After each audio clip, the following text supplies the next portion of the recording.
Okay, are we live? We are live. All right. Well, I'd like to call the meeting to order, and it is 6:31. So the first item on the agenda is our agenda. And are there any changes to the agenda? If not, can I have a motion to approve the agenda as presented? Heather, you're making the motion, or are you making a change? I'm making a motion to approve the agenda. Okay, so there's no changes. Okay, so Heather moves to approve the agenda as presented. All in favor? Aye. Okay, carried unanimously. And the next item is a council update. So Marnie, Councilor Fideko. Oh boy. Can I come back to it? My brain, I just walked in the door, so let me come back to it and put some thoughts to it, what I was going to say. Okay, excellent. Okay. So the next thing is the development officer's report. So Riley, looking forward to that. Sure, you bet. Thanks, Madam Chair. The development officer's report has been included in your agenda. There were a total of 18 applications for the month of June that were processed by administration. Year to date, as of July 15th, that brought the total number of development permit applications to 121. Comparatively to the same time last year, we had 84 development permit applications. And in 2019, we had 112, so just slightly over the 2019 development permit numbers. Our compliance certificates, on the other hand, is a bit of a different story. We had, as of July 15th, 460 compliance applications that were applied for and processed by administration. Comparatively to 2020, we had 238. That is 222 applications more than last year. In 2019, we had 280. This represented 180 more permits than 2019. And just as of to date, we are currently over the 500 application mark as of today. And just I'd like to point out that we have already surpassed the 2020 and 2019 totals. So the total year compliances as of, and we're close to we're not through the month of July, but we are close. But after 6 months, we have already surpassed the last 2-year totals. So again, this represents the the housing market and the housing sales market in particular. It still remains very active as the compliances do relate directly to the number of sales within the town of Cochrane. So, the specific development permits have been included in the report. I'm happy to answer any questions. I would like to point out that there was a decision that was appealed. The Cochrane Planning Commission had made a decision on an accessory drive-through use, if you recall, at the last meeting. Mm-hmm. Yeah, that was appealed by the applicant. The Subdivision and Development Appeal Board upheld the appeal, and the drive-through was actually approved. So I wanted to provide an update to the Cochrane Planning Commission on that as well. On that note, I know there was some questions about the process related to the decision by the Cochrane Planning Commission, and then the process related to applicants having the ability to appeal, and what that process is, and administration representing the Cochrane Planning Commission at the Development Appeal Board, and so on. I do plan to have a session with the Cochrane Planning Commission in the fall to go over that process so that everybody is clear. So anyway, I will stop there, and I'm happy to answer any questions that you may have. So perfect. Are there any questions with respect to that? No? Okay. I do have one question, Mr. Weldon, with respect to DP 2021-080, which is a variance to parking. And the parking was from 2 parking spaces to 1. And I just thought, and I just want some clarification, that's all, is that the variance is 50%. So in that case, for my own understanding clarity, is the variance is 50%. Should that have come to CPC, or why would that have not? So that application was related to a compliance certificate. So it was an existing development. And so for existing developments, the development officer is the development authority in those cases. Right. Okay. Well, thank you. Any other questions or comments with respect to the development officer's report? If not, can I have a motion to approve the development officer's report as presented? I'll put that motion forward. Okay, Mr. Pathrath. Okay, all in favor? Okay, carried, unanimous. Okay, so moving on to the development permits to be presented today. So the first one is DP 2021-071, and Ms. Cosby is presenting it, and it is a additive variance to parking from 8 parking stalls to 5. Thank you. So just before I go and do that, I'm not sure that we did the adoption of the previous minutes, so I didn't know if we wanted to tackle that first before we go into the development permit. Thank you. I moved too fast and beyond that. So absolutely. So with respect to the previous minutes from the minutes from the previous meeting, are there any errors or omissions noted? And if not, may I have a motion to approve the minutes as presented? Pardon me, Madam Chair. So this would be for the first set of minutes for this special CPC meeting, June 2nd. Mm-hmm. Yes. Okay, any errors, omissions, changes? No, okay. Mr. Parson has made a motion to approve the minutes as presented. Any discussion? If not,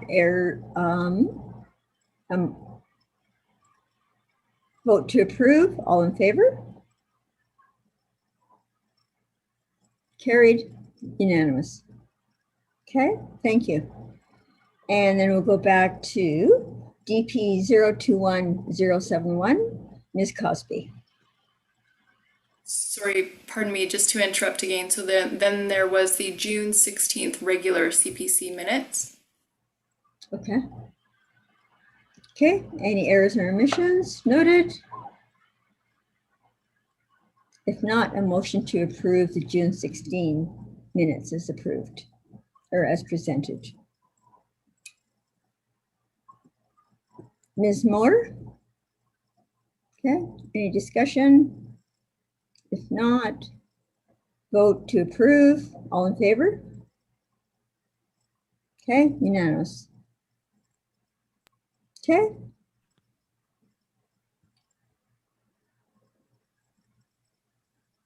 Okay.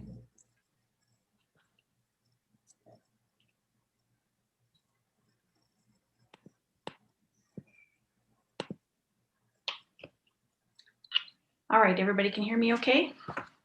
Yes. Okay, perfect. All right, so good evening, Madam Chair and members of the Planning Commission. Tonight I'm going to present an application for an addition to the basement for a retail store and a variance to parking located at 608 2nd Street West. The property is zoned Central Business District, where retail stores are listed as a permitted use. With the applicant requesting a variance for the number of parking stalls to be provided on site, the application must be referred to the Cochrane Planning Commission for consideration. The applicant plans to dig out and expand the basement below grade under the rear existing deck shown in this slide to provide additional storage the tenant space on the main floor.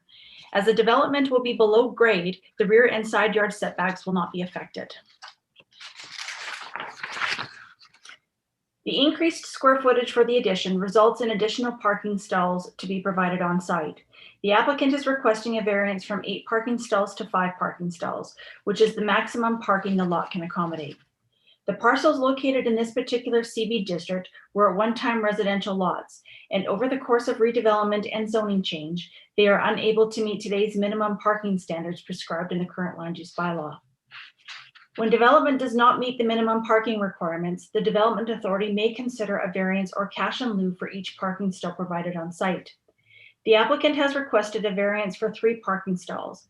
As the cash in lieu would require the applicant to pay $20,000 per stall for a total of $60,000, it becomes too cost prohibitive for businesses to expand. And therefore the variance option is considered, which better aligns with the MDP that allows for a variety of businesses to locate within the downtown and maintains the area as a focal point for Cochrane. The site plan shows the 20-foot by 40-foot addition located in the rear of the property, which will be below grade. Planning has reviewed the application alongside the land use bylaw and the CB district, where the retail store is prescribed as a permitted use. The addition meets the rear and side yard setbacks. The variance to the number of parking stalls proposed will not unduly interfere with the amenities of the neighborhood, nor interfere with affect the use, enjoyment, or value of the neighboring properties. The slide before you shows the existing rear yard of the property looking to the north.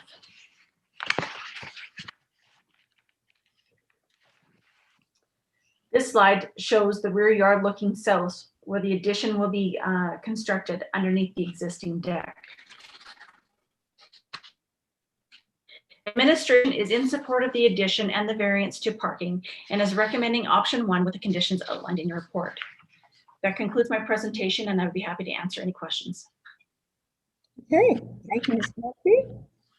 Okay, council members, do we have any questions with respect to this DP application? I just want to say it's color and I hope I'm invited to the open.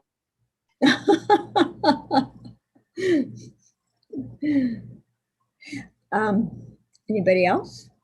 I have one. I was wondering, so they're taking the deck down that's there now, digging out and then rebuilding the deck out back? Yes, so through the chair, that is correct. They will be removing the deck that's currently there so that they can excavate, and then they will be replacing that deck once they've got the basement dug into the ground.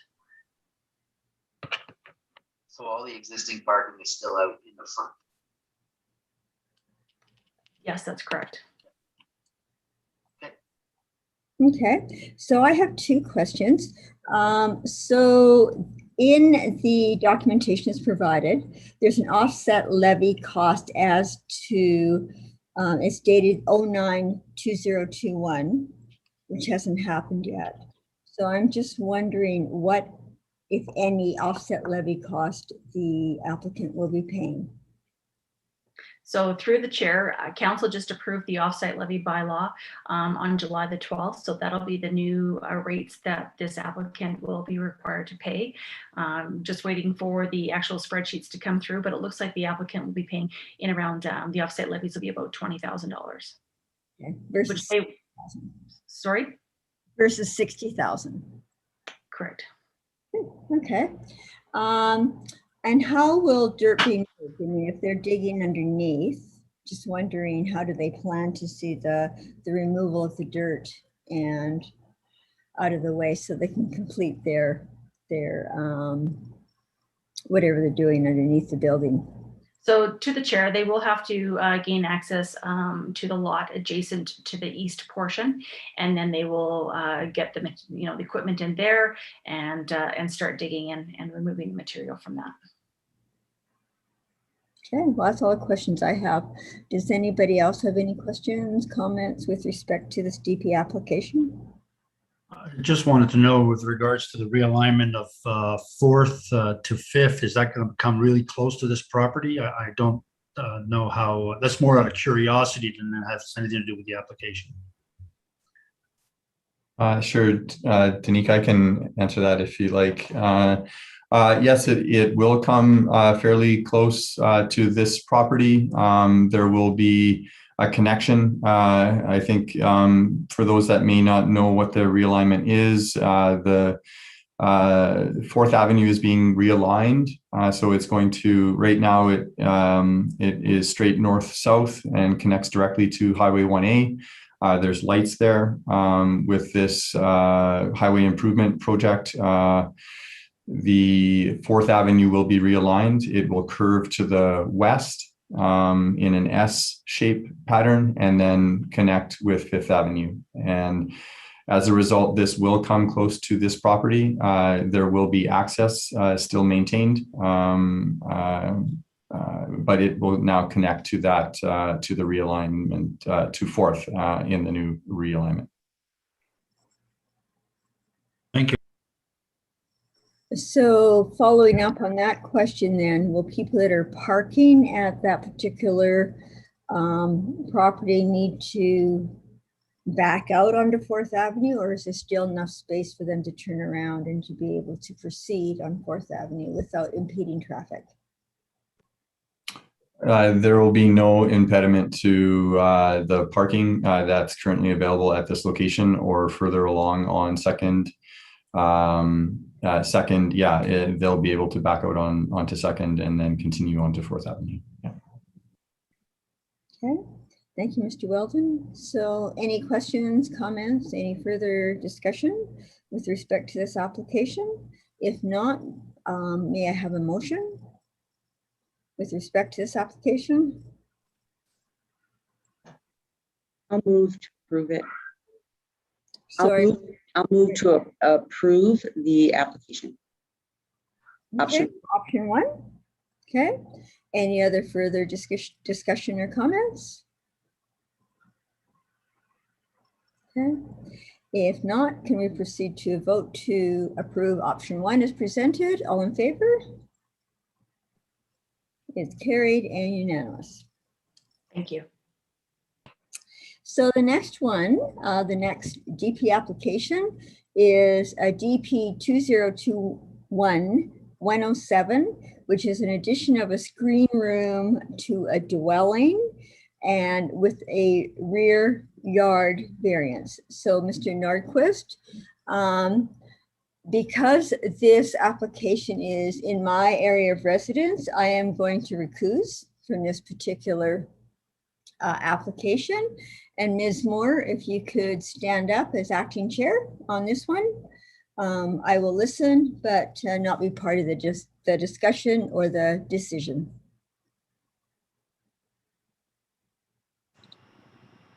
Okay. Madam Chair, if I, sorry, Adam, just before you go, Madam Chair, I would suggest that if you're recusing yourself to please turn off your microphone and your camera until such time the item has been decided upon.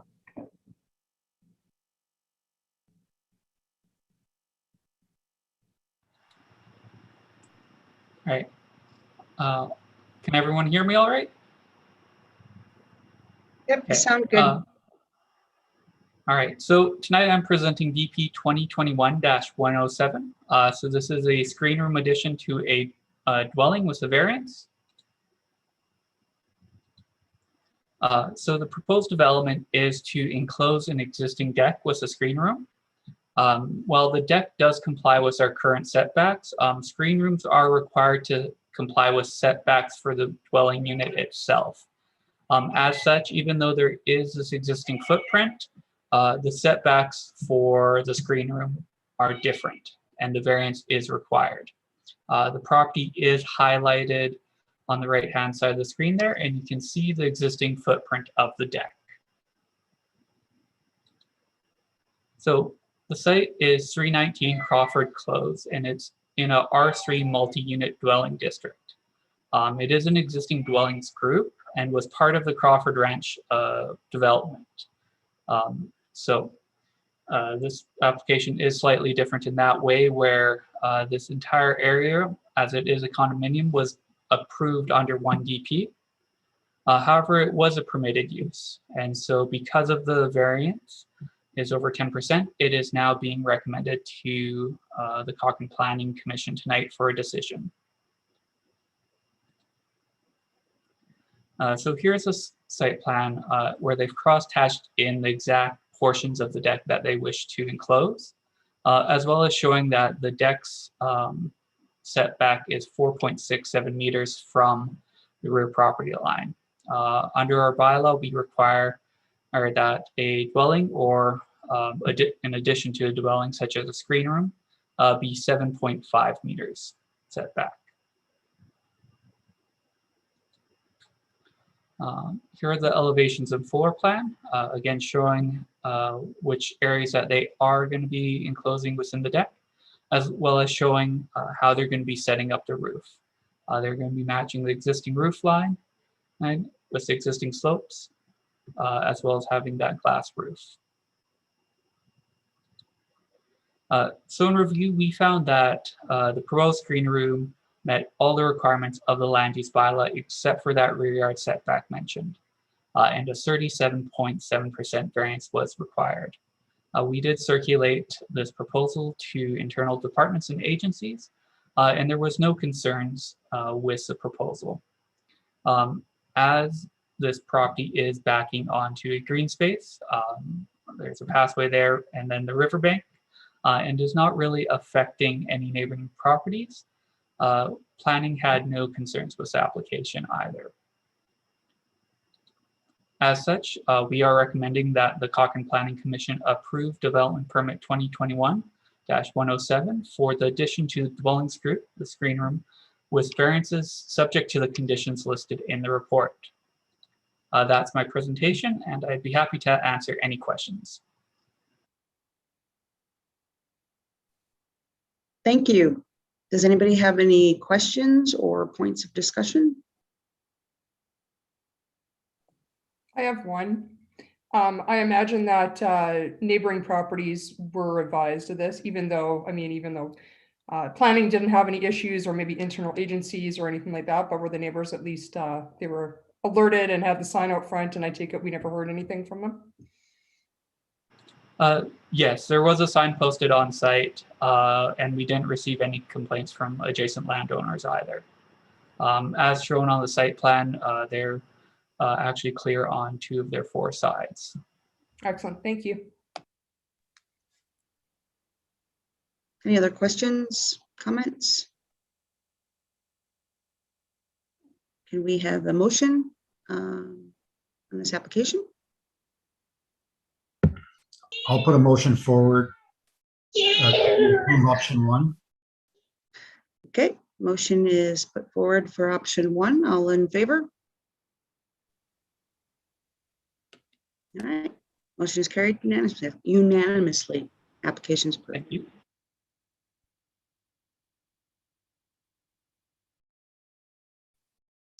I'll text Deb and tell her she can come back.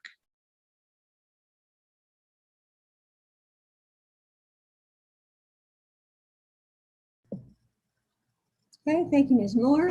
Oh, there you are. Here I am.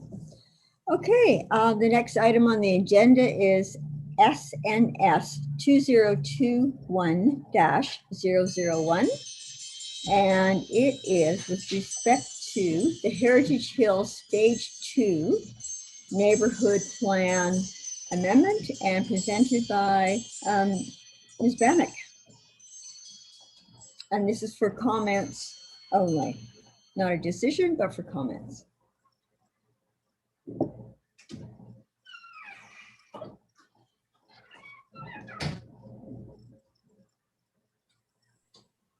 Great, thank you. Just want to check that you can see my screen and that you can hear me okay. Yes. Perfect, thank you. So good evening, Chair and members of the Cochrane Planning Commission. As Chair had mentioned, my name is Candace Bannock.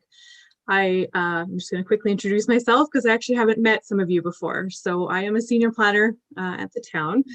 I don't tend to work on development permits, so you won't see me probably as much as the other planners. I work more on the land use amendments, the neighborhood plans, area structure plans, and amendments to those. So you will see me, but again, as Chair Spence mentioned, you'll see me more for comments on these kinds of plans as opposed to approvals for development permits. So it's nice to meet you, and I'll get on with my presentation, and I promise you I won't take you through all 200 and some pages of the agenda. So That would be mostly appreciated. I will keep it as brief as I can.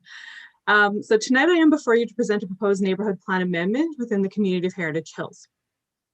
So the role of CPC with these statutory and non-statutory plans and their amendments is not an approval role, but rather a commenting role.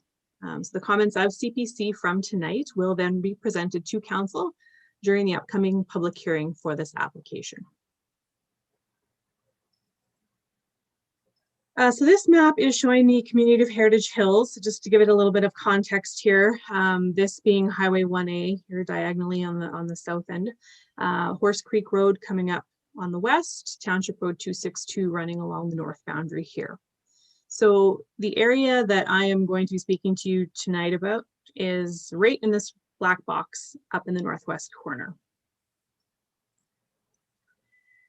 So there's kind of two amendments that are being proposed within this application. So the first one is an amendment relating to this block that is shown within the red box here.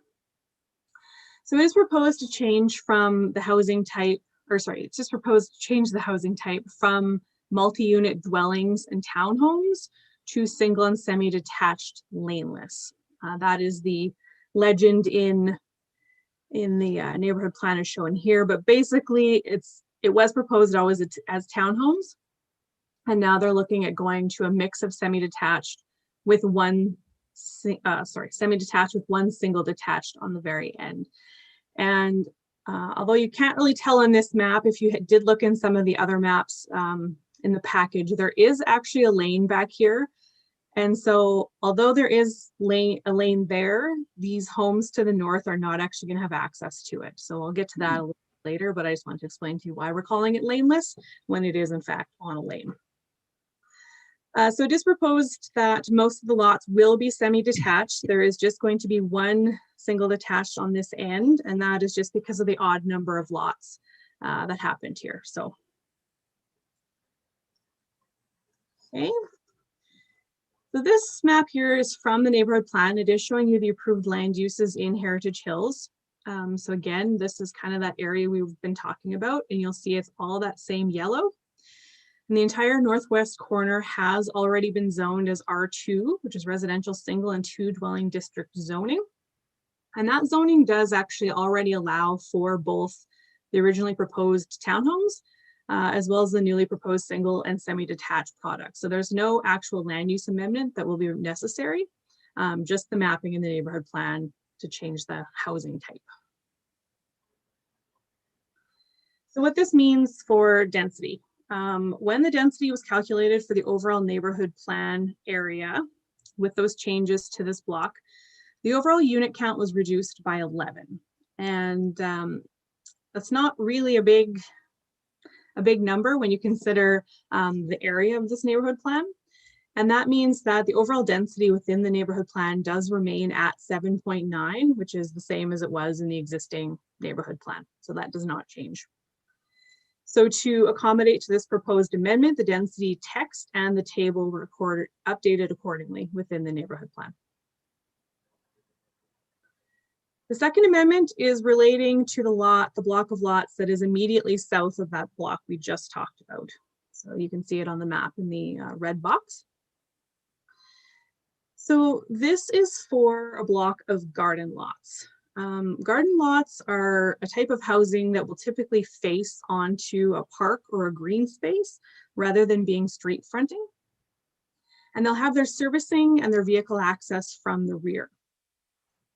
So garden lots are a very new product or very new housing form within Cochrane. And these are actually the first and to date still the only lots like this that have been approved within the town. And when it came down to actually sitting down at the subdivision stage and trying to work through the logistics of these lots, we ran into a couple of issues on how they work at the detailed level, and that's what led to these proposed amendments. So this sketch here is taken from the existing neighborhood plan, the one that is currently approved now. So you'll see this top block of lots is that the amendment that I first talked about. So was being shown as townhomes, now proposed to go to semi-detached and one single detached at the end. And then this is that second block of homes that I was talking about. So here we have the park. This is existing. This is already created in Heritage Hills. And now they're looking to subdivide out these lots here. And the detail from the neighborhood plan kind of explains exactly what was being proposed. So they are serviced off the rear from a 10-meter lane. This is wider than the normal lanes. Our normal lanes in Cochrane are only 6 meters. They extended it to 10 so that the servicing could fit back there.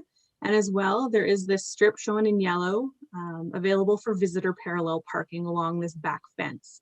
That is why I said that these lots here, even though being on a lane, they wouldn't actually have rear lane access. So that's why we're not considering them laned lots, because we do need this area for parking. There would also be street parking available on the side yard or the side street as well. But what was planned was to be detached garages that would have the 2 parking spots that would be required as per the land use bylaw. But then the concern was, well, if visitors come or if deliveries need to be made, someone orders skip the dishes, how are they going to actually park and then make a delivery to this house? So the thought was you could park in your visitor parking, get out of your car. We propose these walkways between the units that you could walk around and go to the front of the unit and make the delivery or visit your friend, whichever is the case. But as I mentioned, when we began actually working on the lotting, a couple issues came up with these walkways. So the first one, typically when you look at sidewalks, they're within a road right of way, they're owned and maintained by the town. In this case, these walkways were going to be located on private land. So that opened up a few questions of who becomes responsible for maintaining them, making sure they're cleared. If we have to go to enforcement, who are we potentially fining? But also for future repair or replacement of them, who are we relying on for that? That is a pretty big burden for private landowners to take on. So it wasn't a great solution. And then as well, just the additional space needed for them and the setbacks to them that really threw off the lotting in this whole block.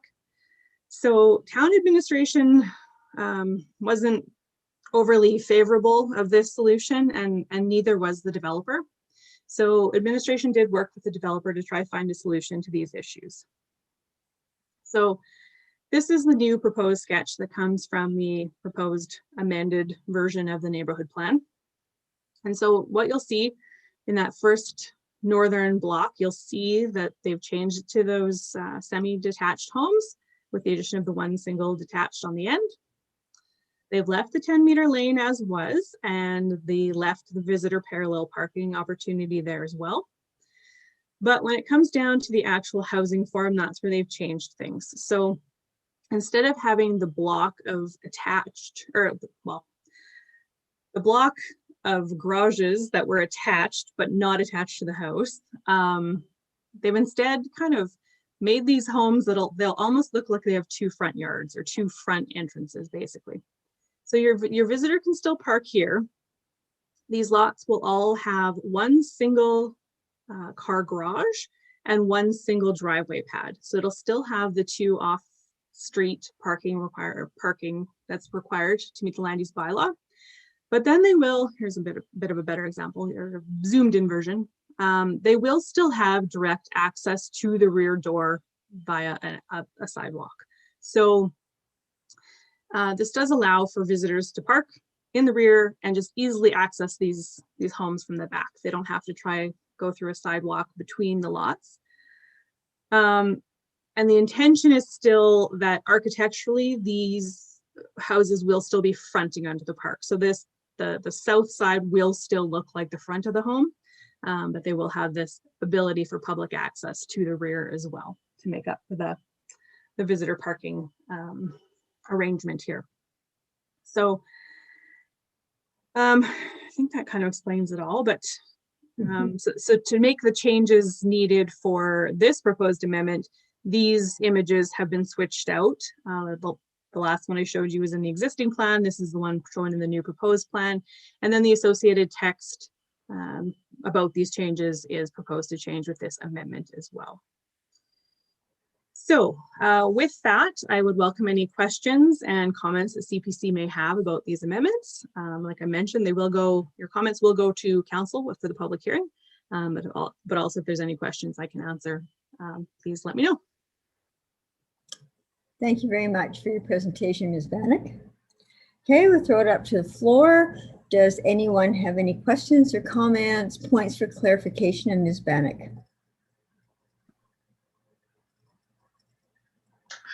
I'm just wondering how you get from your backyard to your front yard with your lawnmower.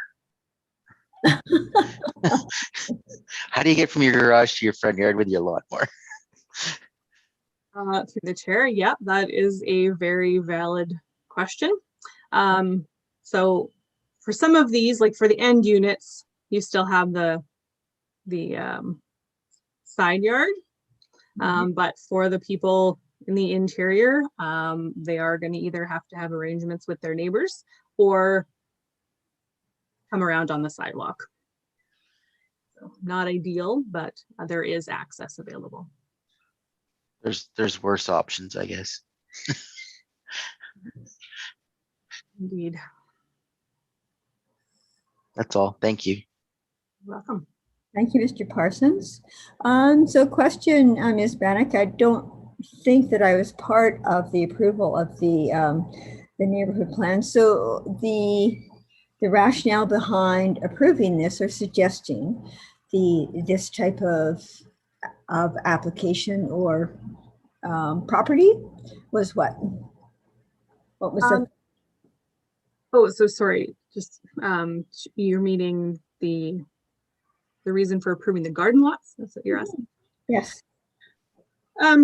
Honestly, we wanted to, the developer wanted to, when they proposed the neighborhood plan, just provide alternate housing forms in Cochrane. These have been developed in other communities throughout the states. There even is some in Airdrie as well. But just a different housing option for people. Okay. Well, I mean, first of all, I'm glad to see that one group, the change from townhomes to semi-detached. I'd like to see the movement towards the need for townhomes and more I guess more application or more appetite for semi-detached. I'm glad to see that. One question with the semi-detached is on the end. Will it have 2 parking stalls or 1? Right. All of those semi-detached will have 2 on-site parking stalls. On-site? Okay. All right. So other questions, comments? Mr. Pathrath? Yes, a comment about the fence where the parallel parking is going to go. Will they be allowed to have a pedestrian access to those through that fence? And is there a concern about having pedestrian access to the backyard with people parking? Through the chair, so that's a detail we haven't gotten into yet. It's not that they couldn't. We don't generally love to encourage pedestrian access into somewhere that people are driving. Like we generally don't like to have pathways go into lanes, anything like that. But definitely something we could look into. We're probably going to come up with a few details about this parking, working with municipal enforcement to allow the parking in the lane. Are we going to have to put restrictions on this in terms of time length or something, just to make sure that it's not just residents parking their extra cars across the street? There's a few things, the details we're going to figure out as we move through this process, but it's definitely something we can look into, whether that will be safe and make sense. Thank you. Okay, thank you. Ms. Moore? Yeah, I have two questions. My first question is the term garden property, I forgot how you called it, does that just refer to the style, or does it refer to the amount of space that it takes up as well? Like, are those units still meeting the same setbacks as every other normal? Well, that's a very good question. Thank you. So through the chair, yes, they still have to meet the same lot requirements as any other property in town. It is simply that they are fronting onto a green space or a park rather than a street. There's not street fronting. That's the only difference. Okay. And my second question is, and I apologize for not knowing this, but how wide is a normal street versus a lane? So I want to say, I should know this better. Riley, do you know this? Or 15.5, I think. Yeah, That's sorry, that's their standard residential street. Sorry.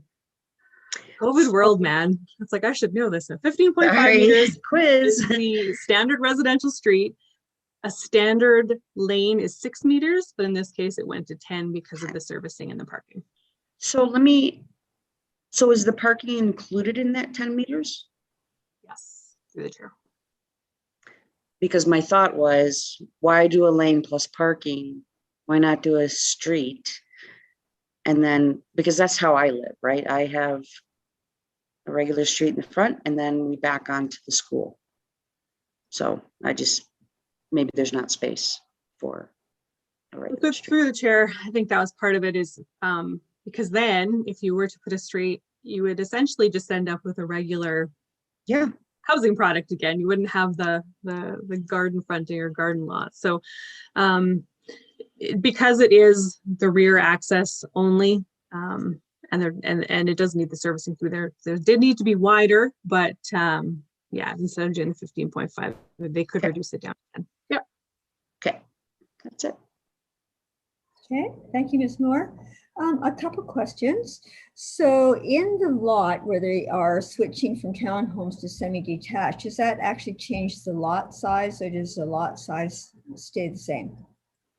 So through the chair, the lot depth stays the same. The lot width gets wider.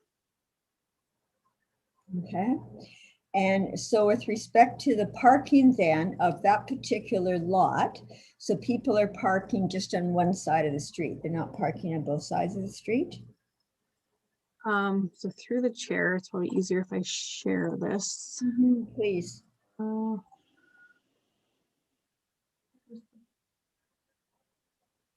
Okay, so for these lots to the north, these are the ones that are changing from townhomes to semi-detached. So they would still have parking available on both sides of the street, as well as their two lots or their two parking stalls on site. For these garden lots, they have the two on site. They have a single garage and a single garage pad. And then there is just the visitor parallel parking along one side of the lane. Okay, perfect. Thank you for that clarification.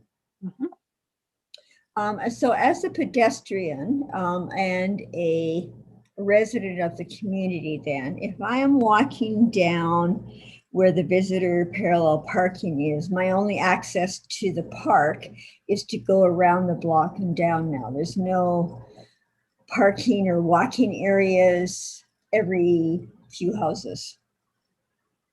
Correct. So if you were parking back here, then yes, you would access it through the sidewalk.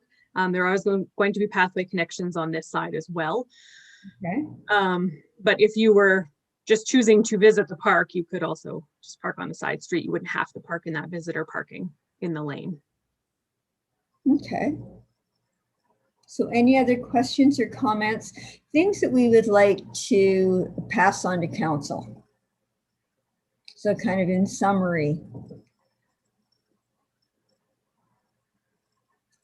So I'd like to propose, I'm glad in the one lot to see the change from all townhomes to semi-detached. I'm glad to see that there's more propensity for that type of product. Would everyone agree with that type of comment?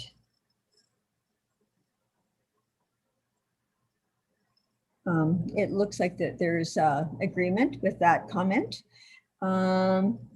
And the other one is, I think just, I am glad to see developers trying different types of products and bringing those types of products to Cochrane. And would everybody approve and agree with that type of comment? I agree. Mr. Parsons, yes? Yep. Okay, does anybody have anything else that they would like to add as a comment? I would just like to, I guess I misunderstood the instructions and I read all 254 of the slides, Very looking good. for comments from CPC on the whole phase two. So my comment is on the whole phase is that it's a well-designed neighborhood. I enjoy the amount of green space that have been allocated in this particular neighborhood and how the pedestrians movement through that neighborhood has been linked. So job well done by both the planning department and the developer. Okay, perfect. Did you get that, Lisa? Yes, and would everybody agree with Mr. Pathras' comment? Yes. Yes. Yes, perfect. Deb, I would like to add one. I think Mr. Parsons' comment about the lawnmower is something that never came up, and I'll get to it when I do my council spiel, but that was something that wasn't brought up, and I think it's a valid point that should be discussed back at council. So I would like to see his comment about, you know, if you are in one of those middle units, what do you do with your lawnmower? How's that going to look, and how are you planning to get it around? I think it's something that's a valid discussion point. Okay, and we all agree that we'd like to see that comment and discussion brought forward to council. Agreed. Agreed. Ms. Moore? Yes. Okay, Mr. Parsons? I have seen some home builders actually put hardscape in the front, so they don't have to have a lawnmower usage in the front, and they keep a lawnmower in the back. And actually, it's the developer or the home builders that home builder rather than a homeowner that puts the hardscape in to avoid that kind of issue. So, as a suggestion. As a suggestion. Perfect. Thank you. Okay, any other comments to go to council with respect to this? No? If not, that is the end of our agenda. I'm just going to cycle back now to the council update. So, Ms. Fedeko? Yeah, thanks for bearing with me. I just walked in the door, and council is now, we are technically on summer vacay. So I think my brain went on summer vacay maybe as well, but we've had our last council meeting back on, I want to say the 12th. And then we also had a committee of the whole. So if you don't know what the committee of the whole is, it's we only meet right now once a month as council, but it is live streamed, but there is no decision making coming out of the committee of the whole, but it does give us an opportunity as council discuss an agenda, discuss the varying points on it. And it just helps to kind of streamline council meetings much better rather than having to go through full out on-board discussion right in a council meeting. So that's what the committee of the whole was. So I'm going to go back to that first council meeting though. So a couple of the comments were already brought up. One of them was council voted in favor of a bylaw for offsite levies. Offsite levies are important to our town, obviously, because this is how our growth eventually pays for growth. So with some of the offsite levies, some of them actually were decreased, other ones went up.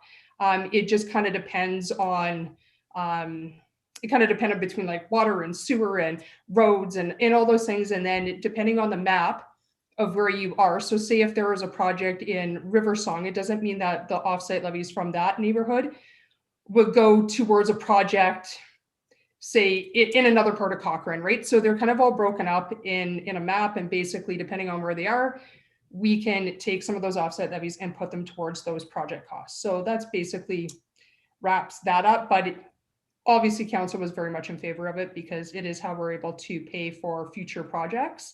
And we all know that there's lots of dollars going out to our future projects. The other thing that we heard, we had a report from the RCMP just about crime and what's going on around Cochrane. It was a very good report. They have a lot of great initiatives coming up, so happy to hear those from the RCMP. The Downtown Boulevard project, so this is in historic downtown. So if you've been down there lately, you might have noticed that they had dug out some of the trees, they replaced some of the mulch and things like that. So that project was really just a funding project that we had to kind of clear up, but basically the work has been done, it's completed, it's safer, it'll be less messy, things along that line. The Cochrane corridor plan, I think that we had discussed, maybe Councillor McFadden and I had discussed this before. This is like a high visioning document about the corridors. So we're talking kind of Griffin, Fifth, Cent Railway, River Ave. And so this is basically what we want these corridors to look like going into the future. So although we approved the plan, and there was a little bit of discussion as to whether or not we should kind of wait on the corridor plan until the land use bylaw, until that comes back and is approved probably in the new year. But we felt that this was a high enough overarching document that we could go ahead and approve it and get it in place, just so that we have, as new development is coming on, we have a little bit of teeth, I guess, to be able to kind of say what we want these areas to look like. For the most part, you know, even through consultation and public engagement, it's been fairly well accepted. The only area that came up for kind of more debate was Griffin, as well as River Avenue, where the businesses are on the commercial side. There's still some work I think that needs to be done, talking to the business owners and things like that. Heritage Hills Stage 2 neighborhood plan, which we just discussed here, was also discussed within council. And I can say one of the biggest concerns that council had, we too like the different style of housing, you know, kind of seeing something that's not so cookie cutter all the time is a great addition to Cochrane. But we did have some big concerns about parking in that lane. And then if people, say if residents decide to park back in the lane, now visitors have nowhere to park, where do they all park? You know, they're going to end up parking in other parts of Heritage Hills. And we all know that there are certain sections of Heritage Hills that, although George said that, you know, it's a great design, there are some fundamental flaws on some of those streets where we have too many cars, not big enough areas for people to park. So that will be something that Cochrane Council definitely looks into as we go to vote on it. And then with the committee of the whole, we talked about recycling, Fifth Avenue site development strategy. So I don't know if you've been following kind of the whole tri-site area. Council was a little, I don't know if the right word is, maybe shocked or surprised as to how much this area for redevelopment could eventually cost. And we're not even talking buildings, we're just talking kind of servicing the area, right? So it does have a large bill. It has been broken into phases, phase 1, phase 1A, phase 2, and I believe phase 3. But it is a very, very costly project. Upwards to at least $19 million probably. And we're just talking servicing at this point. So there's going to be a lot of discussion with council as to how do we break up that land? Do we look at having it go more into the private sector so that we can have our partners help contribute towards it, rather than it being a town-owned land, where then the town is now responsible for funding it and servicing, paying for all those costs. And yeah, that was about it in a nutshell. So I don't know if anybody has any questions, and I'll try to answer them. Great, thank you, Ms. Fedeko. I do have a couple questions. So with respect to the offsite levies, I'm just wondering about the date. So the date looked for approval is 09 of 2021. I'm just wondering why that date came up when you had the discussion previous to that. Good question. I might have to go back. Or maybe Mr. Weldon wants to jump in. I don't know. Yeah, I can try and answer that. Just for clarification, Chair Spence, is it the date that the offsite levies come into effect? Is that the question, or? No, yeah, I read that in with respect to one of the things that we discussed today. I just noticed that the application, the reference was at offsite levies. The decision for offsite levies was 09 of 2021. I think it had to do with the parking with respect to DP 2021-071. It was referenced. Sure. Yeah. Okay. Yeah. No, thank you for the clarification. So the 09/2021 is the actual bylaw reference. So the offsite levy bylaw was bylaw 09/2021. All the bylaws that that come through council occur in sequential order. So the offsite levy bylaw was the 9th bylaw this year so far. And the bylaw does come into effect the next day. So the day after council has approved the offsite levy. So the new offsite levies are currently in effect. Okay, thank you. And so just respect to the corridor plan then. So the corridor plan has been put into, has been approved immediately so that future development applications that come forward will come under the revised corridor plan. Yeah, it'll come up under that lens, right? So there's still going to be probably some work and there might be some tweaks that have to be made. So the one thing to kind of end the conversation in total with the corridor plan is that council will be reviewing it. And we're going to review it in 2 years because of the land use bylaw not being approved yet, and that won't be approved until the new year. There was some concern that the two aren't in synergy of each other, if that makes sense. So, I mean, we're going to go ahead and we're going to approve the land use, we're going to approve the corridor plan, but then we have the land use bylaw coming up. Are those two plans working together?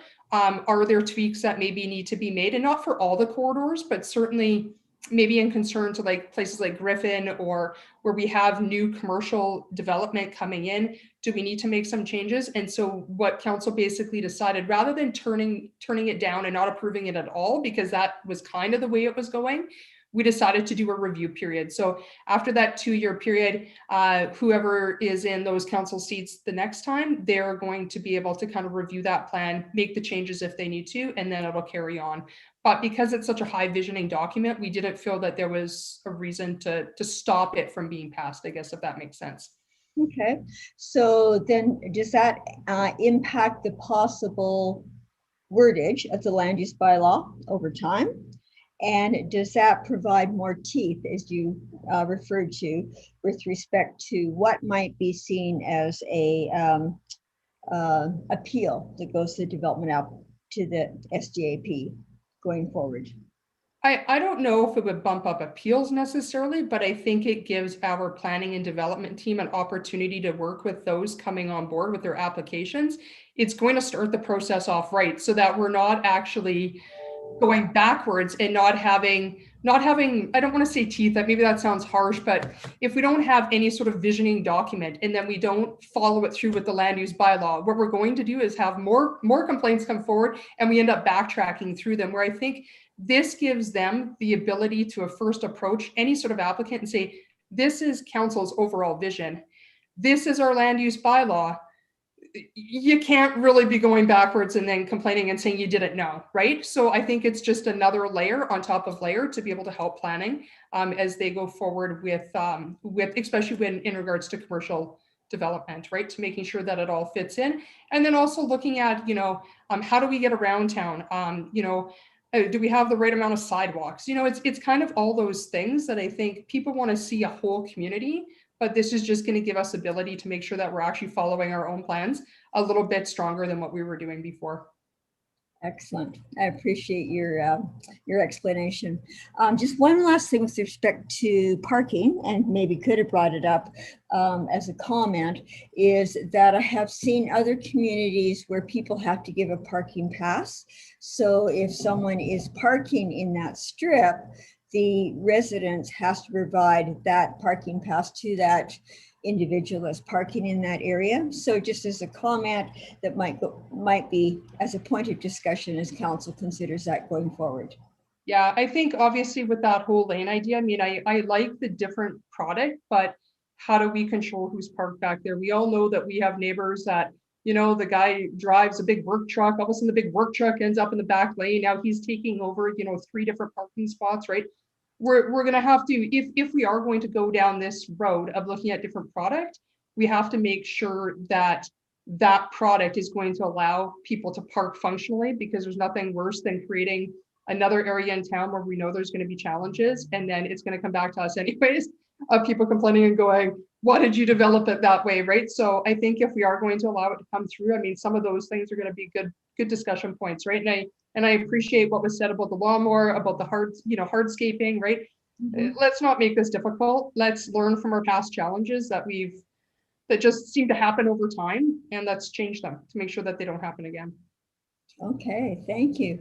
So are there any questions or comments in addition to Councillor Fideko with respect to the councillor's report?